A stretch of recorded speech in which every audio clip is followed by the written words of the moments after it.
नमस्कार, स्वागतम। आज हम मर्दन कर्म की चर्चा करेंगे। हमारे ऋषियों की बताई गई एक ऐसी विधि जिसके द्वारा हम अपने शरीर को नित्य प्रति स्वस्थ रख सकते हैं, नित्य प्रति ऊर्जावान रख सकते हैं। मर्दन कर्म हम सभी जाने अनजाने करते हैं।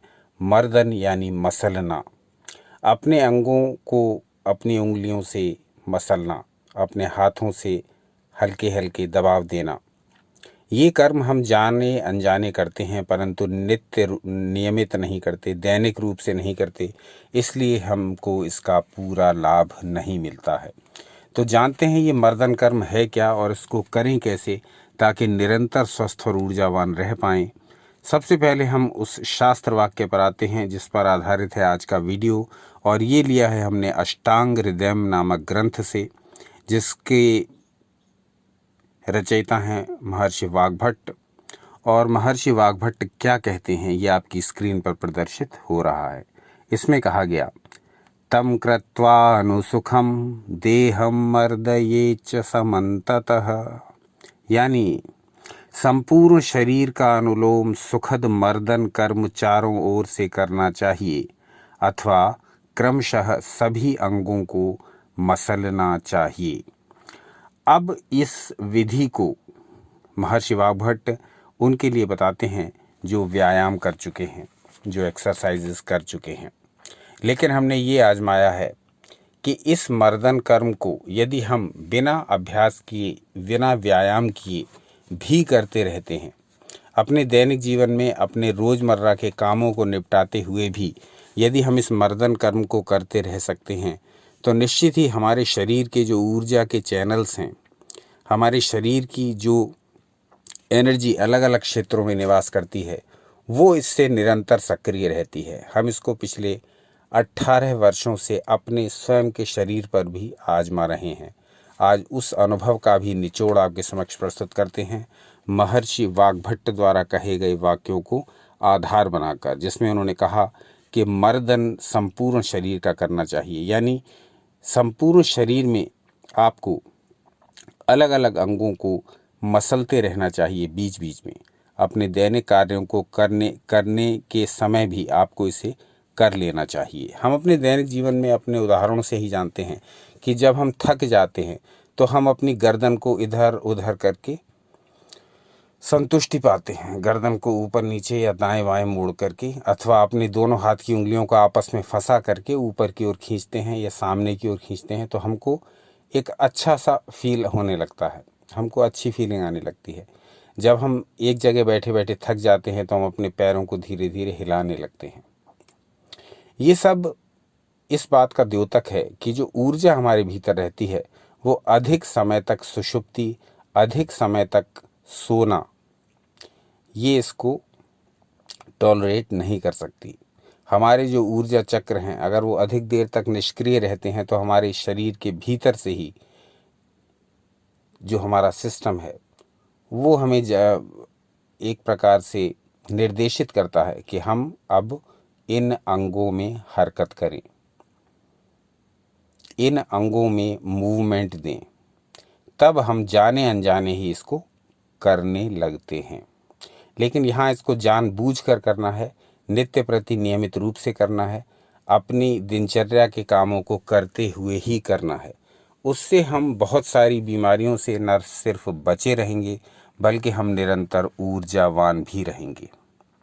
तो मर्दन यानी मसलना के बारे में कहा जाता है कि ये वो क्रिया है जो व्यायाम का ही एक अंग है, यानी एक एक्सरसाइज का ही एक भाग है।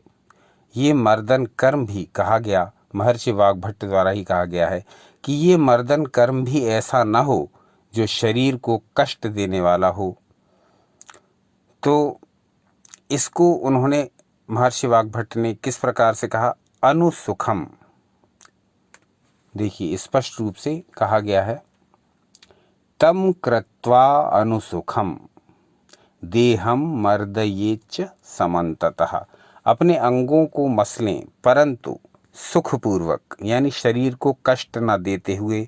इसके लिए उन्होंने अनुसुखम शब्द का प्रयोग किया है, जिसका अर्थ है जो सुख के अनुकूल हो। तो अपने शरीर को कष्ट दिए बिना ही अपने शरीर के अंगों को मसलना है। इसको कई प्रकार से आप अपनी दिनचर्या में कर सकते हैं। जैसे अपनी दोनों उंगलियों को लेकर के अपने सिर के ऊपर दोनों साइड से चलाएं, दोनों अपनी उंगलियां अपने सिर के ऊपर रख करके उंगलियों को मसलें, सिर को मसलें उंगलियों द्वारा। अपने दोनों हाथ की उंगलियों को मिला लें, हाथों को ऊपर नीचे खींचें। अपने दोनों हाथों का प्रयोग करते हुए अपनी कमर पर हाथ रखें, उस पर प्रेशर दें। अपने कंधों पर हाथ रखें, उस पर प्रेशर दें। अपनी गर्दन के पीछे हाथ रखें, मिला करके उस पर प्रेशर दें। अपने कानों को खींचें। अपने माथे पर अपनी उंगलियों और अंगूठों से दबाव दें। अपनी चिन पर अपने अंगूठों से दबाव दें। अपनी पैर की उंगलियों को चलाएं, उसको नीचे की ओर दबाव दें, प्रेशर दें, भूमि पर प्रेशर दें अपनी उंगलियों से, अपनी एड़ियों से। अपने हाथ के प्रयोग से अपने पैर की उंगलियों को खींचें। अपने हाथ के प्रयोग से अपने कंधों को धीरे धीरे थपथपाएं। कहने का अर्थ ये कि आप अपने शरीर के विभिन्न भागों को अपने हाथों के प्रयोग द्वारा बीच बीच में अपने नित्य नैमित्तिक कर्म करते हुए, अपनी दिनचर्या का पालन करते हुए ही अपने शरीर के अलग अलग भागों को, चाहे वो मांसपेशियां हों, चाहे वो जोड़ हों, उनको बीच बीच में थपथपा दिया करें, उनको बीच बीच में मसल दिया करें, उनको बीच बीच में सक्रिय कर दिया करें। तो ये मर्दन कर्म जो करता है उसको ये कुछ ही दिनों में अनुभव होने लगता है कि हाँ, मेरे शरीर में ऊर्जा का स्तर बढ़ रहा है। आप पाएंगे कि जो अंग निष्क्रिय पड़े रहते हैं, जिनसे कुछ भी काम नहीं लिया जाता है, वो धीरे धीरे जाम होने लगते हैं। तो यहाँ मर्दन कर्म का उद्देश्य आयुर्वेद में यही है कि आप अपने विभिन्न अंगों में ऊर्जा की